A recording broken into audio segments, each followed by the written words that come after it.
They gave a lecture on predators. Then the human asked about bears. The great amphitheater of the synoptic conclave was a monument to sterile certainty. It was carved into the heart of a crystalline asteroid, orbiting the ethereal glow of the Cygnus X, one neutron star. Its architecture was a symphony of polished chrome, shimmering force fields, and tiered seating that accommodated 1,000 different biologies. There were methane breathers and pressurized containment bubbles. There were silicon life forms that resembled statues of jagged quartz. And there were gelatinous entities that pulsed with quiet, internal light. Today, they were all united by a single purpose. They gathered to witness the final, immutable truth of galactic biology. At the central podium, Grand Savant Thrax of the Cthar Imperium surveyed the assembled academics. His crimson carapace was polished to a mirror sheen. It reflected the myriad lights of the hall. He adjusted the translator matrix at his throat. He allowed the silence to stretch. It was a practiced technique to command absolute attention. Beside him, his assistant, Cognition Unit 9, hovered silently. CU 9 was a perfect sphere of interwoven crystalline lattices and bioluminescent fluid. It was the pinnacle of cephaloid Nexus biocomputation. It existed for one purpose: to process, index, and present data with infallible accuracy. Esteemed colleagues, delegates of the 412 accredited worlds, seekers of empirical truth. Thrax's voice resonated through the hall. It was a deep, guttural tone, made perfectly intelligible by the advanced translation grid. We gather today, not to propose a theory, but to ratify a fact born from 17 standard cycles of peerless research. A fact forged in the crucible of unblinking analysis, and cross-referenced by the most sophisticated minds in the known galaxy. He made a sharp, commanding gesture with a clawed appendage. On cue, CU 9 projected a colossal hologram above the podium. It was a pyramid, impossibly complex. It contained tens of thousands of entries that shimmered with biometric data. Behold, Thrax declared. His voice swelled with the pride of a creator unveiling his magnum opus. The definitive galactic threat matrix. An infallible, quantitative hierarchy of every predatory life form encountered by our collective civilizations. There will be no further debate. There will be no more conjecture. Today, the science is settled. A wave of appreciative clicks, chirps, and subsonic vibrations rippled through the diverse audience. This was the moment they had been waiting for. At its base, Thrax continued, we find the myriad opportunistic scavengers and minor hunters. But as we ascend, the hologram zoomed upwards. The entries became larger, and the biometric data glowed a more menacing red. We encounter the true terrors of the void, the plasma wraiths of Helios, the rift hounds of the Calaxian abyss, the stone-skinned gargantua of Tartarus V. With each name, a murmur of recognition and fear passed through the crowd. These were the monsters of legend. They were the reasons for no-fly zones and colonial evacuation orders that Thrax let the names hang in the air before making another gesture. The pyramid zoomed to its absolute peak. A single, terrifying entry pulsed with dark energy. The hologram resolved into a simulation of a creature that defied conventional biology. It was a nightmare of shifting, crystalline teeth. It had shadowy flesh that seemed to absorb the very light around it. Its claws appeared to flicker in and out of local space-time. And here, Thrax announced, his voice dropping to a dramatic whisper, at the apex of our threat matrix is the undisputed champion of galactic lethality, the chronivore of the Outer Rim. A collective shudder went through the amphitheater. The chronivore was a legend. It was a creature capable of surviving hard vacuum and phasing through solid matter. It possessed a hunting success rate calculated at a staggering 98.4%. Its existence was a statistical anomaly of pure, unadulterated danger. Thrax allowed himself a moment to bask in the odd silence. This was the culmination of his life's work. The Matrix was perfect. It was unassailable. It was a testament to Cthar methodology and his own intellectual supremacy. He was about to deliver his concluding remarks when a small, almost apologetic blue light began to blink on his console. A question from the observer's gallery. His mandibles tightened in annoyance, while the grand savant reveled in his intellectual triumph. A very different process was unfolding in the designated observer's booth. It was tucked away in the amphitheater's highest, most remote tier. Here, in the dim blue light of a single terminal, sat Dr. Eris Thorn. He was the sole representative of the Terran Alliance. It was a species so new and insignificant on the galactic stage that their inclusion at the conclave was little more than a bureaucratic formality. Eris leaned forward.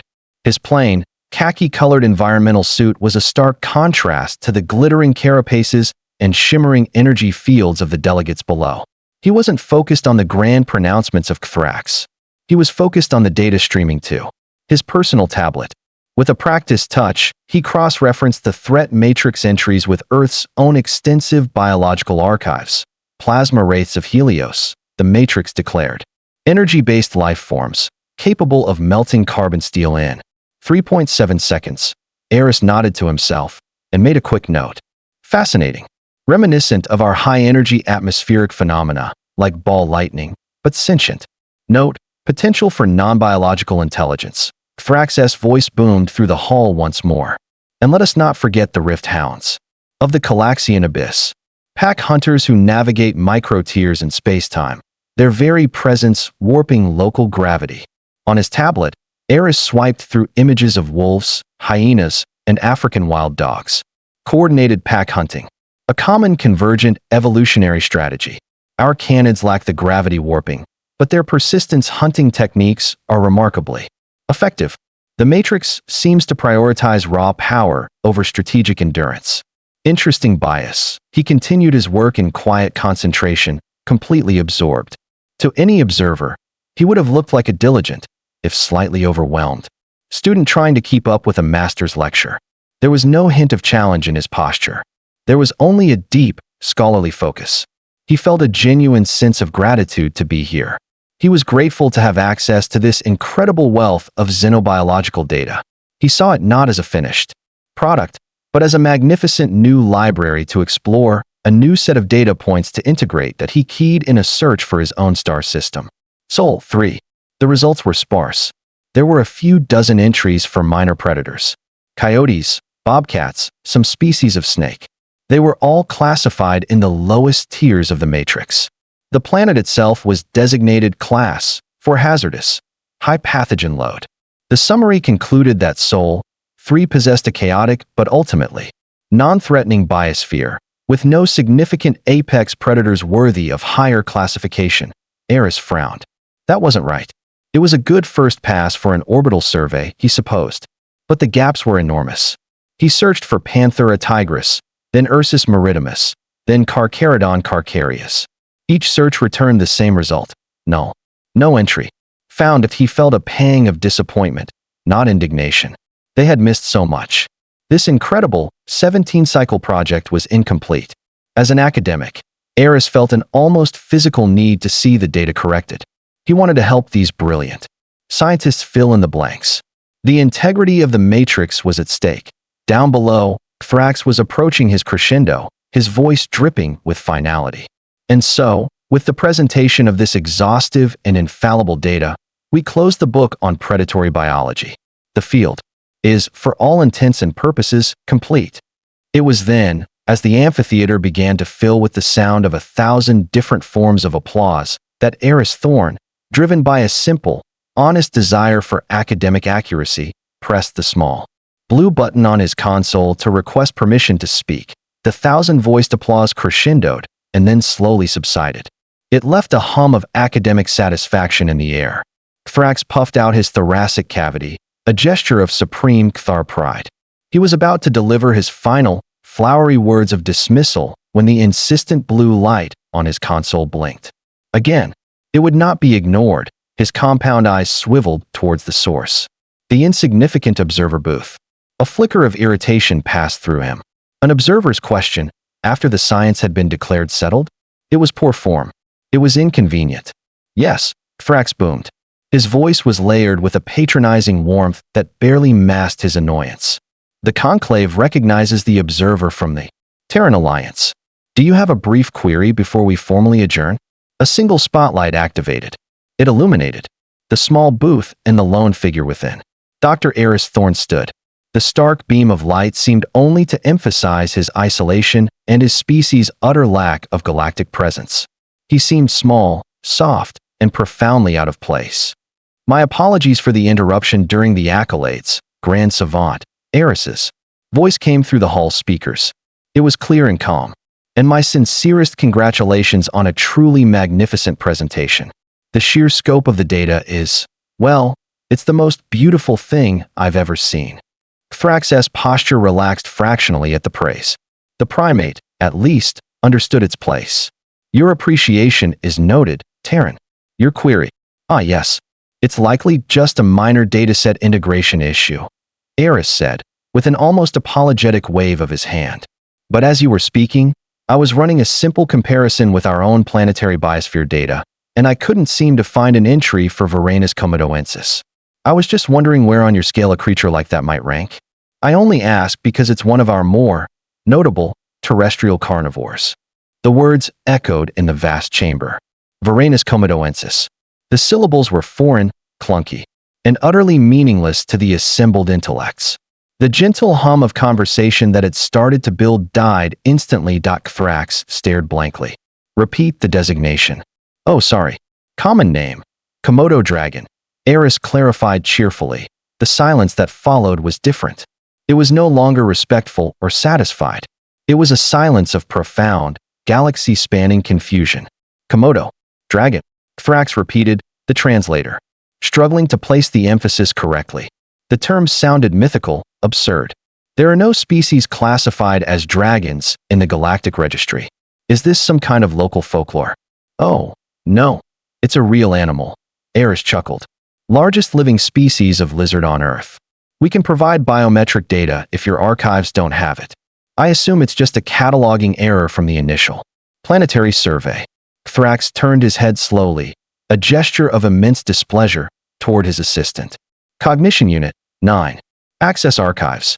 Search Designation, Varanus comodoensis. The crystalline sphere of Cu, 9 pulsed once, a soft white light. Then it pulsed again. This time it had a faint, almost imperceptible lavender hue. On Thrax's private console, a single line of text appeared, query, null. An O entry found. Thrax felt a hot spike of anger. His assistant was flawless. The Matrix was flawless. This human was wasting their time with folkloric nonsense. Terran, he said, his voice losing its warm veneer. Our survey of your world was exhaustive. If this dragon existed in any significant capacity, we would know of it. Perhaps it is an extinct species from your planet's deep past. Extinct? Not at all. Eris replied, his tone still helpful. Population is stable, around 3,000 to 5,000 individuals, I believe. They're a protected species, of course. Mostly. Confined to a few of our Indonesian islands now. 3,000 to 5,000, around the amphitheater, appendages paused mid-gesture. Bioluminescent patterns froze mid-pulse. Thrax could feel the mood shifting from confusion to a low-grade, collective suspicion. He looked at Cu, 9. The assistant's lavender hue was deepening. It was a diagnostic sign of it encountering paradoxical or incomplete data. This was impossible. His threat matrix was the product of 17 cycles of relentless, meticulous work. To have missed a single predator species was unlikely. To have missed a population numbering in the thousands was a statistical absurdity. A crack, infinitesimally small but undeniably present, had just appeared in the perfect, polished edifice of his life's work. Grand Savant Thrax stood motionless for a full 12 seconds. It was a significant period of silent contemplation. For Icthar, the human's casual mention of a few thousand individuals had short-circuited his logic processors. He had to regain control of the narrative. He had to expose this Terran's claim as an irrelevant anomaly. Dr. Thorne, Thrax began, his voice a low, dangerous growl. Describe the full biological and predatory capabilities of this Komodo dragon. In detail, the conclave requires precise data to assess its placement in the lower tiers of the matrix. The unspoken implication was clear. Prove this creature is anything more than a planetary pest. Of course. Happy to contribute, Eris replied. His tone was as bright and cheerful as if he'd been asked to share a vacation photo. Let's see. Varanus comodoensis is, as I said, a monitor lizard. They're primarily ambush predators. They'll lie in wait for hours, sometimes days, along game trails. Their skin is a dull, earthy color. It provides excellent camouflage in their native habitat. He paused, as if gathering his thoughts. Their primary weapon isn't speed or strength, though they are deceptively fast. It's their bite. For a long time, we thought it was just septic. We believed their saliva was so full of virulent bacteria that a single bite would lead to a fatal infection within days. That's true, by the way. Their mouths are a horrifying cocktail of over 50 different bacterial strains, several of which are unique and highly resistant to conventional antibiotics. A nervous ripple went through a delegation of amorphous, gelatinous beings. Their primary defense mechanism was antibacterial secretion. But, Eris continued, we recently discovered that's only half the story. They also have highly developed venom glands. The venom itself is a complex hemotoxin. It induces a rapid drop in blood pressure, prevents clotting, and causes massive hemorrhaging. This leads to shock and unconsciousness. So, the prey doesn't just get a fatal infection. It gets poisoned into a state of helpless paralysis while it's still alive. The delegate from the crystalline hegemony, a being of pure, logical quartz, chimed with a discordant note of disbelief. A single weapon system that functions as both a biological agent and a chemical toxin. That's right, Eris confirmed. It's a wonderfully efficient two-stage system. The prey might escape the initial attack, but death is almost certain. The dragon just has to follow it at a leisurely pace for a day or two, waiting for the venom and infection to do their work. Thrax felt one of his four hearts skip a beat. This was no mere pest. This was a walking biological weapon. And its dietary habits? He managed to ask, his voice strained. Oh, they're not picky. Deer, wild boar, goats. They've been known to take down water buffalo, which can outweigh them 10 to 1. They can unhinge their jaws like our snakes do. This allows them to swallow smaller prey whole. One of their most interesting traits is their metabolism. They can consume up to 80% of their own body weight in a single meal. Then they can survive for a month before needing to eat again. Highly efficient energy storage. The Grand Savant stared at his assistant. CU-9's crystalline shell was now cycling through shades of deep, troubled violet. The data it was receiving from the Terran was being cross-referenced against every known predatory model in the galaxy. It was finding no direct equivalent. A creature of that size, with a venomous and septic bite, capable of taking down prey 10 times its mass, should have been a Tier 3 threat at minimum. And his survey had missed it entirely. Dr. Thorne, Thrax said, his voice dangerously quiet. If these creatures are as formidable as you claim, how is it possible that a survey as comprehensive as ours failed to detect them? I was wondering. That myself, Eris mused. My best guess. You probably scanned from orbit, right? Komodos are cold-blooded, so their thermal signature would be low. It would blend in with the ambient temperature of their islands. And they're ambush predators, so they don't move around much. They're easy to miss if you don't know what you're looking for. CU-9, Thrax commanded, a sense of dread coiling in his gut. Confirm survey parameters for Planet Sol 3. The biocomputer pulsed. Its synthesized voice was flat. For the first time, it seemed to carry an undertone of mechanical reluctance. Parameters confirmed, Grand Savant. Survey of Sol 3 was restricted to orbital and high-atmosphere reconnaissance only. Reason? Thrax snapped. Planetary environment classified as Class 4 hazardous, CU-9 reported. Primary threat vector, extreme microbiological and pathogenic density. Standard protocols forbid surface landing on Class 4 worlds without Level A. Biocontainment and military escort. The risk of pandemic outbreak was deemed unacceptable for a non-essential survey. The bottom dropped out of Thrax's world. They hadn't landed. They had scanned a world teeming with invisible, microscopic threats. In their caution, they had completely missed the macroscopic ones. Their exhaustive survey of Earth was the equivalent of reading the cover of a book and claiming to have cataloged the library. The revelation that the entire survey had been conducted from orbit hung in the silent amphitheater. It was a catastrophic admission of flawed methodology. It was a fatal crack in the foundation of Thrax's perfect matrix. The delegates stared, not at Thrax, but at the small, unassuming human in the observer's booth. They stared as if he were the embodiment of their shattered certainty that IT was a delegate from a silicon-based coalition, a crystalline entity whose thoughts manifested as soft, harmonic chimes, who finally broke the silence. Grand Savant, the being chimed. Its tones resonated through the translators. A question for the Terran representative, if I may. Thrax, looking utterly defeated, simply waved a clawed hand in assent. Dr. Thorne, the crystalline being continued. Given its unique and formidable capabilities, is it safe to assume this Komodo dragon is the designated apex predator of your homeworld, Sol 3? The question was laced with a desperate hope. If this monster was the worst that Earth had to offer, the damage could be contained. The Matrix would need a significant revision, a footnote of embarrassing oversight. But the fundamental structure might survive. Eris Thorne let out a short, surprised laugh. The sound was so alien and jarring in the tense hall that it made several delegates flinch. The Komodo? Oh, heavens no, he said, shaking his helmeted head. Not even close. They're geographically isolated and, frankly, can't even handle a cold snap. They're impressive, for sure. A big fish in a very small pond. But in the grand scheme of Earth's predators, they're mid-tier at best. Mid-tier. The words landed like physical blows. If you want to talk about a true terrestrial apex, Eris continued, warming to his topic now that he had an engaged audience, you should look at something like the polar bear, Ursus maritimus. CU 9, which had been quietly running predictive models, began flashing an alarming shade of crimson. This is a hypercarnivorous bear species, Eris explained. He pulled up a file on his own tablet, as if to refresh his memory. They're the largest land carnivore on our planet. A large male can be over 3 meters tall when standing and weigh up to 800 kilograms.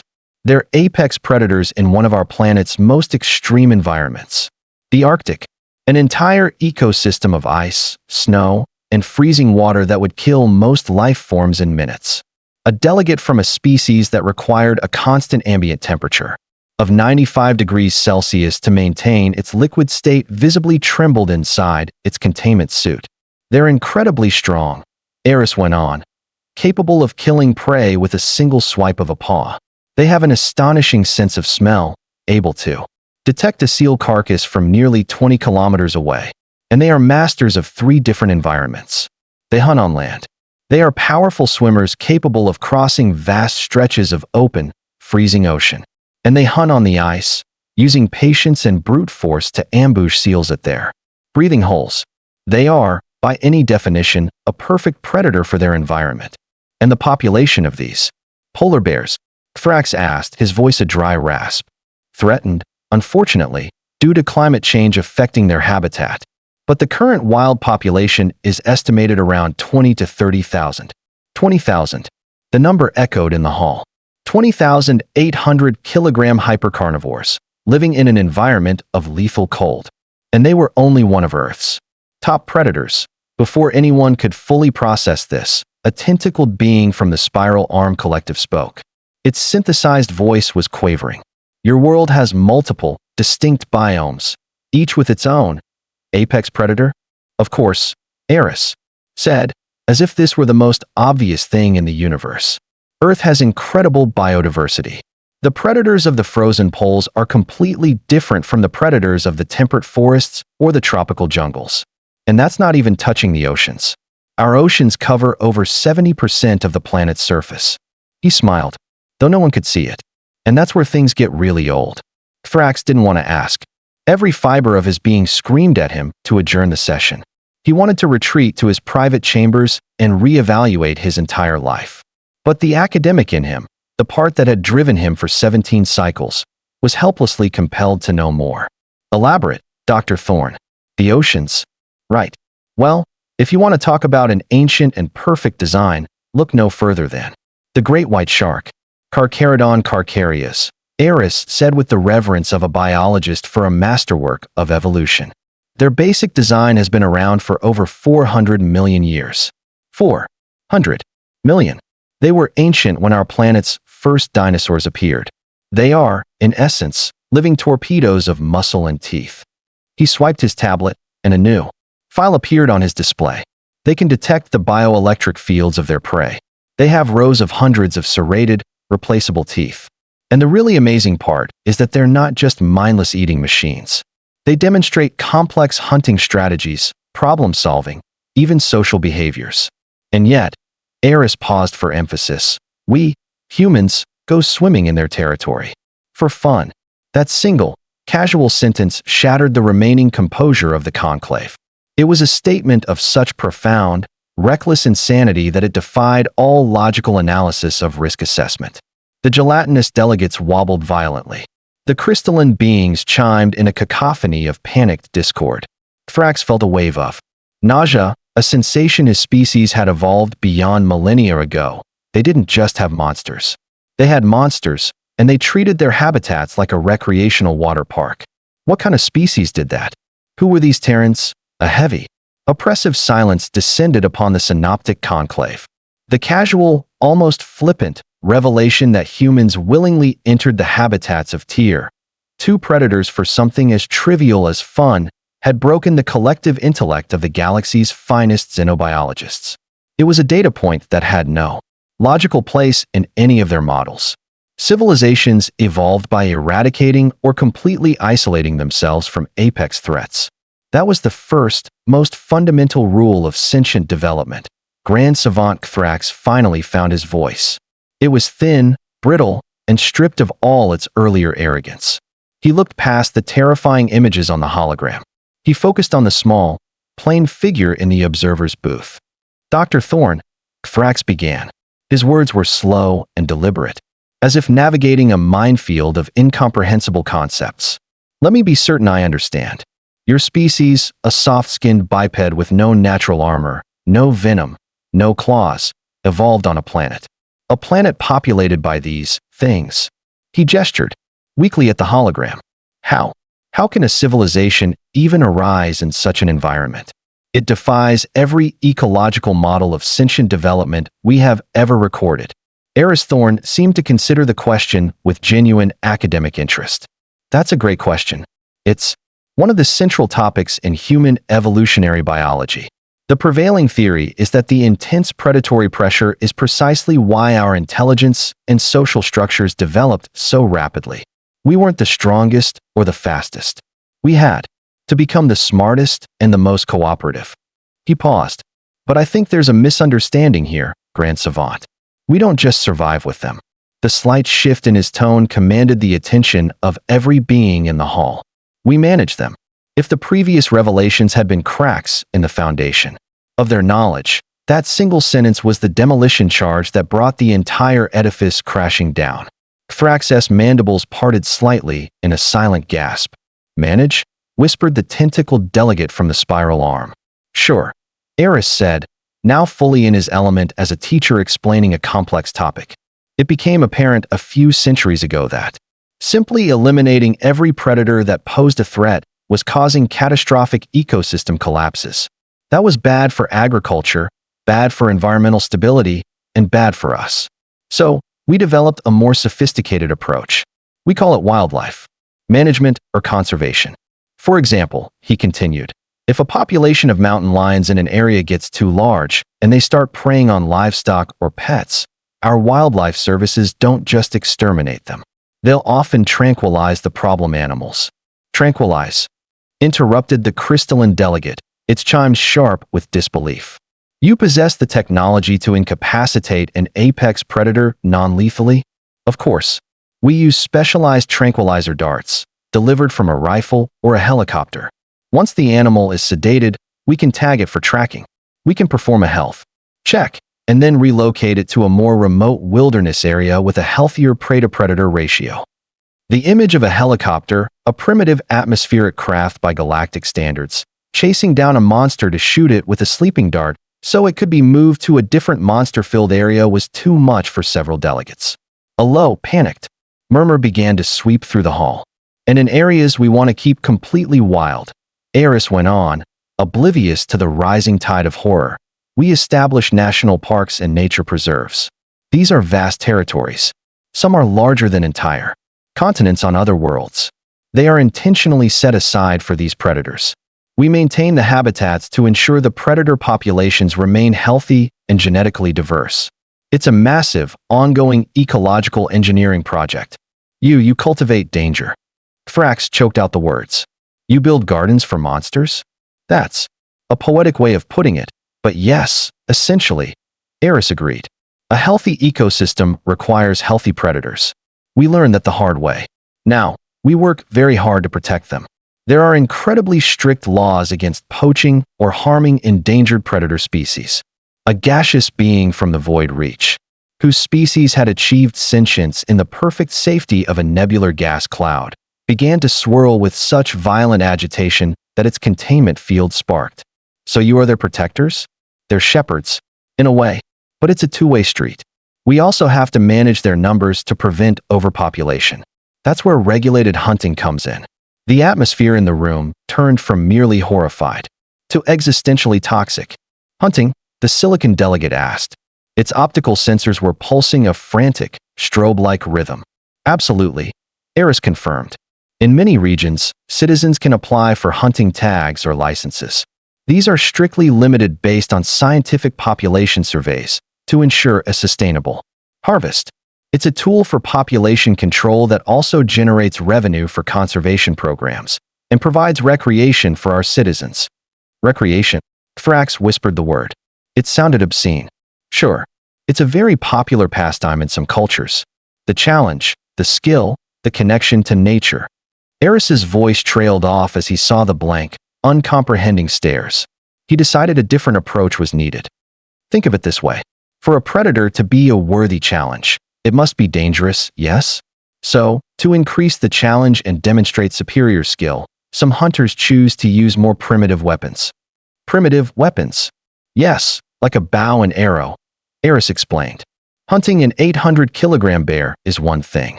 Hunting it with a rifle from 200 meters is a significant challenge. But hunting it with a bow, where you have to get within 30 or 40 meters of it, that requires an entirely different level of skill, stealth, and courage. It's about making it a fair fight. The concept of a fair fight with a creature that could tear a shuttlecraft apart with its bare paws did not compute. The very idea that a sentient being would deliberately relinquish their primary technological advantage to face a monster on more even terms was not just insanity. It was a psychological trait so alien, so incomprehensible, that it felt like a declaration of war against the very concept of survival. Thrax finally, truly, understood. His survey hadn't just missed a few animals. It had failed to identify the single most important biological fact about the planet Sol. 3. He looked at Dr. Eris Thorne, who was still talking cheerfully about catch-and-release fishing for sharks. The Grand Savant was consumed by a chilling certainty. The most dangerous predator on Earth wasn't the Komodo dragon, or the polar bear, or the great white shark. It was the small, soft-skinned biped who tended to them like a gardener. The synoptic conclave was no longer a gathering of the galaxy's finest minds. It had become a silent congregation of terrified children listening to a ghost story. The ghost was a cheerful, unassuming Terran who had no idea he was the monster. The concept of making it a fair fight with an 800-kilogram killing machine had overloaded their logic, their reason, and their fundamental understanding of sanity. Grand Savant Thrax stared at his console. The perfect, elegant pyramid of his threat matrix still glowed. It was a lie. A beautiful, meticulously researched, 17-cycle lie. All his work, his prestige, his reputation, all of it was worthless. It was invalidated by a soft-skinned primate from a world they had deemed too dirty to visit. He felt a strange sense of calm settle over him. It was the kind of calm that comes after a catastrophic explosion when the dust has yet to clear. The old world was gone. Now he needed to know the shape of the new one. He looked at his assistant. Cognition Unit 9 had ceased its frantic color cycling. It now glowed a steady, deep, ominous blue. It was the color its species used when processing data of the highest possible importance and threat level. Cognition Unit 9, Thrax said. His voice was a hollow echo in the silent hall. You have all the new data points provided by the Terran delegate. You have the revised parameters of our survey's catastrophic failure. You have the context of this species' psychological profile regarding predatory engagement. He took a shuddering breath. Run a full recalculation. Reclassify Planet Sol. 3 based on all available information. Recalculation in progress. CU 9s. Voice stated. The sound was flat, but the weight behind the words was immense. The delegates watched. Their various senses were trained on the hovering biocomputer. The fate of galactic geopolitics, of military budgets, of interspecies treaties, for the next 10,000 years, was being decided in the bioluminescent neural nets of that single, silent sphere. After a full minute of processing that felt like an eternity, CU 9 spoke again. Recalculation complete. Reclassification of Planet Sol 3. The hall held its collective breath.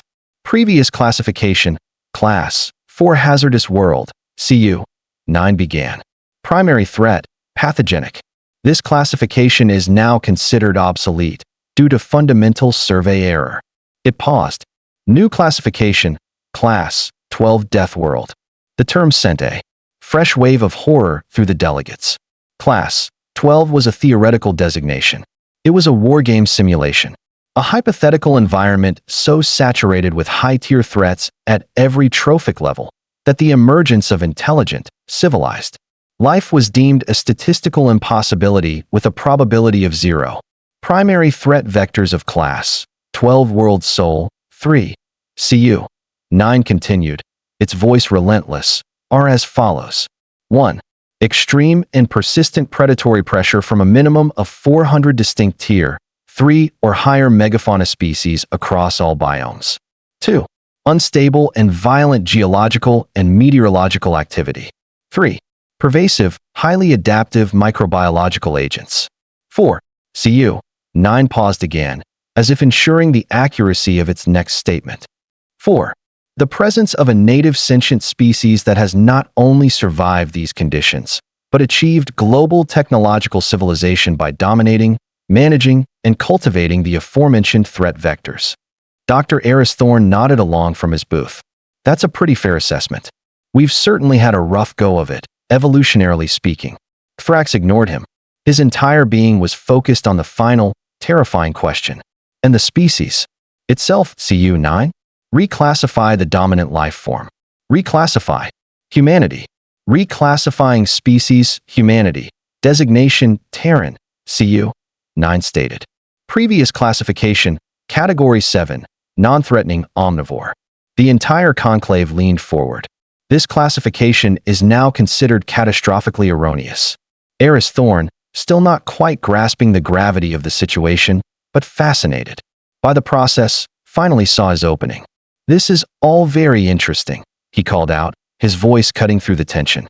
So, out of pure academic curiosity, where would you say we rank on the matrix now? I'm terribly curious to see how we stack up. Dr. Thorne's innocent question echoed in the cavernous hall. He was not asking as a challenger or a conqueror. He was asking as a genuine scholar, curious about a new data point. It was this utter lack of malice, this scientific detachment, that sent a wave of pure, undiluted dread through every delegate present. Grand Savant Thrax did not look at the human. He couldn't. His compound eyes were fixed on the glowing pyramid, the monument, to his own galactic ignorance. The time for denial was over. The time for protecting his pride was past. All that remained was the truth, however monstrous it might be. Cognition Unit 9, Thrax commanded. His voice was barely a whisper, yet it carried the weight of a death sentence. Display the revised threat matrix. Show us the new hierarchy. Acknowledged. The biocomputer stated. Above the podium, the Great Pyramid shimmered. For a moment, it seemed to glitch. The light wavered as 17 cycles of established data fought against the new, paradigm-shattering reality. Then, with a sound like cracking crystal, the hologram fractured into 1,000,000 points of light. The delegates gasped as the points began to reform. They re-indexed and recategorized at a speed no organic mind could follow. The mighty chronivore, the terror of the outer rim, was unceremoniously shoved from its peak. It slid down the new structure, landing in the Tier 2 category. The plasma wraiths and rift hounds were demoted to Tier 3. Entire classifications of planetary predators were relegated to the lower tiers, becoming little more than footnotes. The structure of the pyramid itself was changing. It was taller now. steeper. It had a new, terrifyingly isolated peak rising far above the old one. The delegates watched in hypnotic horror as a new entry solidified at the absolute apex. It glowed with a stark, analytical white light. The display showed the new classification: Apex Metapredator. The designation was humanity, also known as Terran. Its threat level was listed as Transcendent, a theoretical category. The reasoning followed. It was the only known species to actively cultivate and manage a Class 12 Deathworld ecosystem. They did this for recreational and scientific purposes. It demonstrated strategic dominance over all other planetary apex predators. Its biological and technological threat potential was currently incalculable. The final line was a warning. Avoid provocation at all costs. In the observer's booth, Dr. Eris Thorne squinted at the new classification. He read it once, then again. He tilted his head. Oh, he said. His voice was amplified throughout the silent, cavernous hall. Huh. Well, would you look at that? Grand Savant Thrax finally looked away from the hologram. He looked past the stunned and terrified faces of his colleagues. He looked past the wreckage of his own legacy and focused on the small figure in the distant booth. He saw a creature that had clawed its way to sentience on a planet designed to kill it at every turn. A creature that had then tamed that planet, mastered it, and now curated its endless dangers like a garden. A creature so confident in its own lethality that it sought out its world's other monsters for sport.